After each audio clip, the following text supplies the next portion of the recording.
ہم میں سے بہت سے لوگ آیت الکرسی پڑھتے تو ہیں لیکن بغیر سمجھے، بغیر جانے کہ یہ آیت بتاتی کیا ہے تو یہ ایک آیت، لیکن اس کی فضیلت کے بارے میں بہت سی احادیث وارد ہوئی ہیں۔ ترمذی کی ایک روایت ہے حضرت ابو ہریرہ رضی اللہ تعالی عنہ سے کہ نبی صلی اللہ علیہ وسلم نے فرمایا کہ ہر چیز کا کوہان اور بلندی ہے، یعنی ہر چیز کی بلندی ہوتی ہے، اور قرآن حکیم کی بلندی سورۃ البقرہ ہے، اور اس میں آیت الکرسی تمام آیتوں کی سردار ہے۔ یعنی ہر چیز کی ایک بلندی ہوتی ہے۔ قرآن کی بلندی کس میں ہے؟ سورۃ البقرہ میں، اور سورۃ البقرہ میں ایک آیت ہے جو تمام آیتوں کی سردار ہے، اور وہ کون سی آیت ہے؟ آیت الکرسی۔ حضرت ابی ابن کعب سے روایت ہے کہ نبی صلی اللہ علیہ وسلم نے فرمایا، اے ابو المنذر، اللہ کی کتاب میں تمہارے پاس سب سے افضل آیت کون سی ہے؟ عرض کیا، اللہ اور اس کا رسول خوب جانتا ہے۔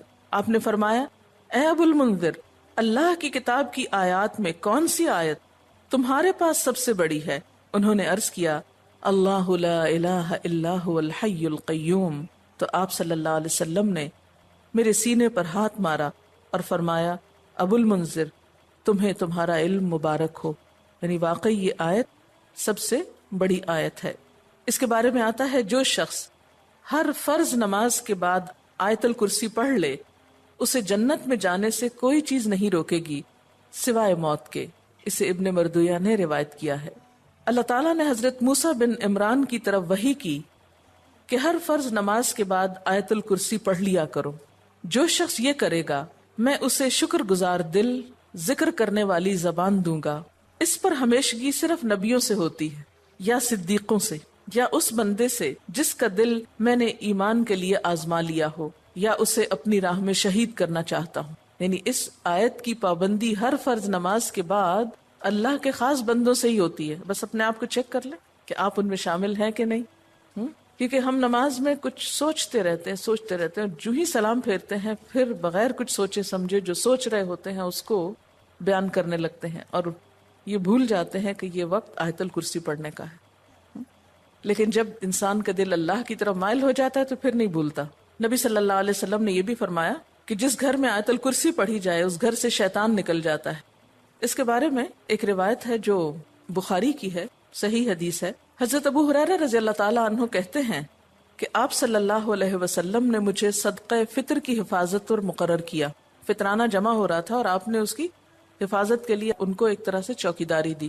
کوئی شخص آیا اور غلہ چوری کرنے لگا، میں نے اسے پکڑ لیا اور کہا، میں تجھے رسول اللہ صلی اللہ علیہ وسلم کے پاس لے جاؤں گا۔ وہ کہنے لگا، میں محتاج ہوں، عیالدار ہوں، سخت تکلیف میں ہوں، چنانچہ میں نے اسے چھوڑ دیا۔ جب صبح ہوئی تو آپ نے مجھ سے پوچھا، ابو ہریرہ، آج رات تمہارے قیدی نے کیا کہا تھا؟ میں نے کہا، یا رسول اللہ صلی اللہ علیہ وسلم، اس نے محتاجی اور عیالداری کا شکوہ کیا تھا، مجھے رحم آیا تو میں نے اسے چھوڑ دیا۔ آپ نے فرمایا، دھیان رکھنا، وہ جھوٹا ہے، وہ پھر تمہارے پاس آئے گا۔ چنانچہ اگلی رات وہ پھر آیا اور غلہ اٹھانے لگا، میں نے اسے پکڑ لیا اور کہا، آج تو ضرور میں تمہیں نبی صلی اللہ علیہ وسلم کے پاس لے جاؤں گا۔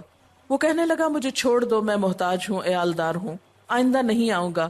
مجھے پھر رحم آ گیا اور میں نے اسے چھوڑ دیا۔ صبح ہوئی تو آپ صلی اللہ علیہ وسلم نے مجھ سے پوچھا، ابو ہریرہ، تمہارے قیدی نے کیا کیا؟ میں نے کہا، یا رسول اللہ صلی اللہ علیہ وسلم، اس نے سخت محتاجی اور عیالداری کا شکوہ کیا، مجھے رحم آ گیا تو میں نے اسے چھوڑ دیا۔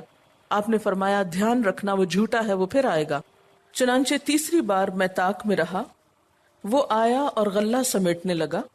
میں نے کہا، اب تو میں تمہیں ضرور آپ صلی اللہ علیہ وسلم کے پاس لے جاؤں گا، اب یہ تیسری بار ہے، تو ہر بار یہی کہتا ہے کہ پھر نہ آؤں گا، مگر پھر آتا رہا۔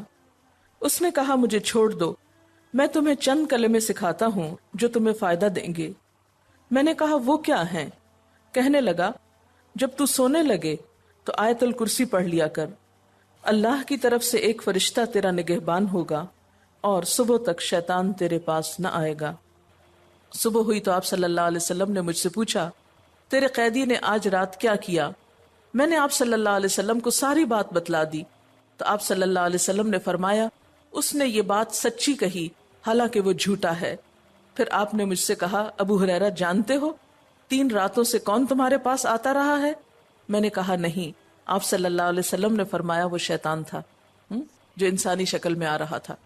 اچھا آپ نے دیکھا ہوگا کہ بعض لوگ اس بات کی شکایت کرتے ہیں کہ ان کے پیسے لاکر میں سے اور تالے میں سے چوری ہو جاتے ہیں. ایک ایسی جگہ سے ان کے پیسے چرائے جاتے ہیں کہ جس کی چابی ان کے سوا کسی اور کے پاس نہیں. یہ بھی احتمال ہو سکتا ہے کہ اسی قسم کا کوئی شیطان آ کر ایسی حرکت کرتا ہو. تو اس کا حل یہی ہے کہ انسان سونے سے پہلے آیت الکرسی پڑھ کر چاروں طرف پھونک مارے تو پھر حفاظت ہو جاتی. آپ گھر سے نکلنے لگے یا ایسے اپنے لاکر کو لاک کرنے لگے تو آیت الکرسی پڑھ کر اس پر پھونک مار دے تو اللہ تعالیٰ ایک چوکیدار مقرر کر دیں گے، ایک فرشتے کو، پھر کوئی نہیں چرا سکے گا اس کو. تو بہرحال آیت الکرسی جو ہے یہ بہت ہی فضیلت والی آیت ہے. چلیے اب دیکھتے ہیں کہ اس آیت میں ہے کیا. اللہ لا الہ الا ہو، اللہ تعالیٰ اس کے سوا کوئی الہ نہیں. الہ کون ہوتا ہے؟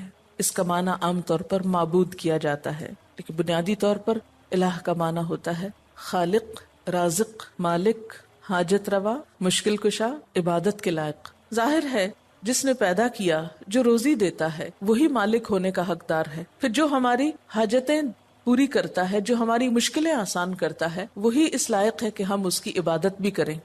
تو اللہ لا الہ الا ہو، اللہ تعالیٰ وہی عبادت کے لائق ہے. الحی القیوم، زندہ ہے، قائم رہنے والا ہے، دوسروں کو قائم رکھنے والا ہے.